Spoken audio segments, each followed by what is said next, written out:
I had a real rough time in school with ADD, and I have a PhD. I earned a PhD, but tough to pay attention. Biology, geology, physics, chemistry, really tough for me. Only one thing grabbed my attention, and it's that. It's that planet called Earth. But in this picture right here, you'll see that Earth is mostly water. That's the Pacific. 70% of Earth is covered with water. And you could say, hey, I know planet Earth. I live here. You don't know Earth. You don't know this planet because most of it's covered with that. Average depth, 2 miles.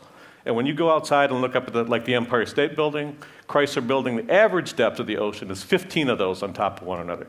We've explored about 5% of what's in that water. Explored, meaning for the first time, go peek and see what's there.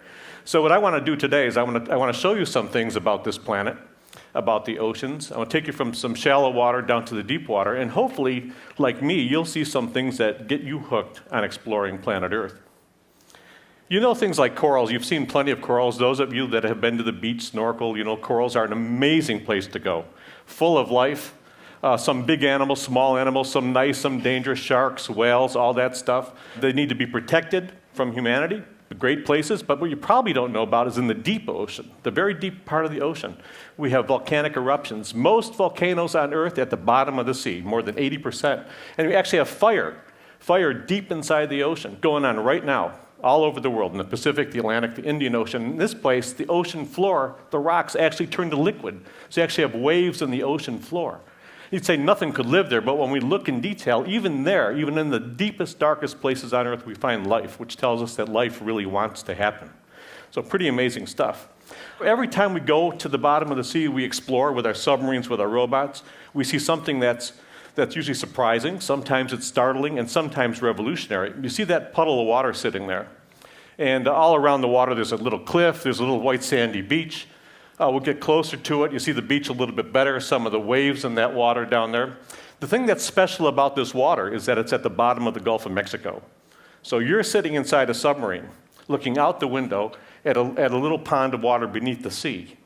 We see ponds, we see lakes, we see rivers. In fact, right here's a river at the bottom of the ocean going from the lower left to the upper right. Water's actually flowing through there. Okay, this totally blew our minds at how can you have this at the bottom? You're in the ocean looking at more water and there's animals that only live in that water. So, the bottom of the ocean, I love this map because it shows in the middle of the ocean there's a mountain range. That mountain range is the greatest mountain range on Earth. It's called the Mid-Ocean Ridge. 50,000 miles long, and we've hardly had a peek at it. We find valleys, many, many thousands of valleys, larger, wider, deeper than the Grand Canyon. We find, as I said, underwater lakes, rivers, waterfalls. The largest waterfall on the planet is actually under the ocean up near Iceland. All that stuff in that 5% that we've explored. So, the deal about the ocean is that to explore it, you've got to have technology. Not only technology, but it's not just Dave Gallo or one person exploring. It's a team of people. You've got to have the talent. You've got to have the team. You've got to have the technology. And in this case, it's our ship Atlantis and the submarine Elvin. Now, inside that submarine, this is an Elvin launch. There's 3 people. They're being wheeled out onto deck. There's 47 other people, the teamwork, on that ship, making sure that these people are okay. Everybody in that submarine is thinking one thing right now. Should I have gone to the bathroom one more time? Because it's like you're in there for 10 hours. 10 hours in that little sphere, 3 of you together, and nobody is going to be around you. You go into the water, and once you hit the water, it's amazing. There's a lovely color blue that penetrates right inside you. You don't hear the surface ship anymore. You hear that pinging of a sonar. If you've got an iPhone, you've got sonar on there. It's that same pinging that goes down to the bottom and comes back up. Divers check out the sub to make sure the outside's okay, and then they say, go, and down you go to the bottom of the ocean, and it's an amazing trip. So for 2.5 hours, you sink down to the bottom, and 2 hours of it's totally pitch black. And now we thought nothing could live inside that world at the bottom of the ocean, and when we look, we find some amazing things. All the way down, we call it the midwater, from the top of the ocean down to the bottom, we find life. Whenever we stop and look, we find life. I'm going to show you some jellies here because they are absolutely some of the coolest creatures on Earth. Look at that thing, just flailing his arms around. That's like a little lobster. That one's like all these animals with their mouths going hooked together. They're colonial animals. Some animals are tiny. Some can be longer than this stage. Just amazing animals, and you can't collect them with a net. We have to go actually there with our cameras and take a look at them. So every time we go, new species of life, the ocean's full of life. And at the deepest part of the ocean, when we go to that mountain range, we find hot springs. Now, we were sure, because this is poisonous water, because it's so deep it would crush the Titanic the same way you could crush an empty cup inside your hand. We were sure there'd be no life there at all. Instead, we find more life and diversity and density than the tropical rainforest. So in one instance, in one peek out the window of the sub, we discover something that revolutionizes the way we think about life on Earth, and that is you don't always have to have sunlight to get life going. There's big animals down there, too, some that look familiar. That guy's called Dumbo. I love him. Dumbo's great. This guy, oh man, I wish I had more footage of this. We're trying to get an expedition together to go look at this, and maybe in a year we'll have that. And go online and look. Vampirotuthis infernalis, the vampire squid, incredibly cool. In the darkness of the deep sea, he's got glowing tentacles. So if I'm coming at you like him, I put my arms out in the darkness so that all you see are these little glowing things over here. In the meantime, I'm coming at you. When he wants to escape, he's got these glowing pods on his butt that look like eyes. He's got glowing eyes on his butt, man. How cool is that? It's just an amazing, amazing animal.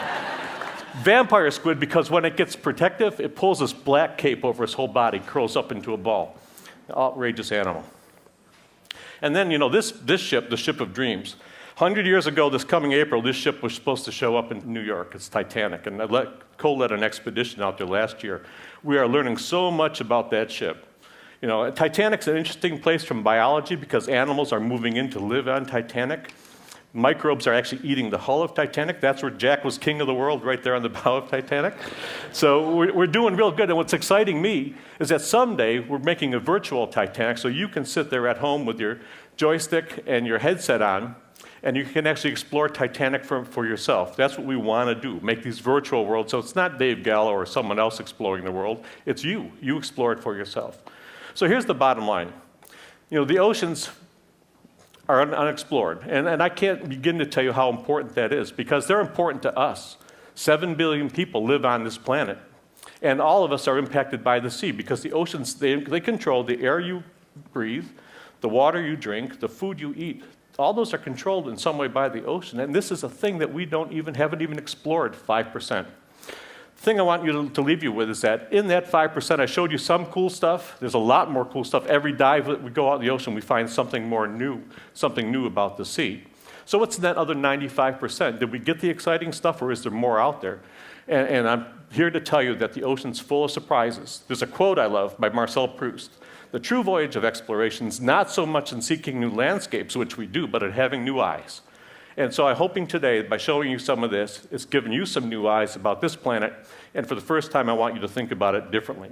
Thank you very much. Thank you.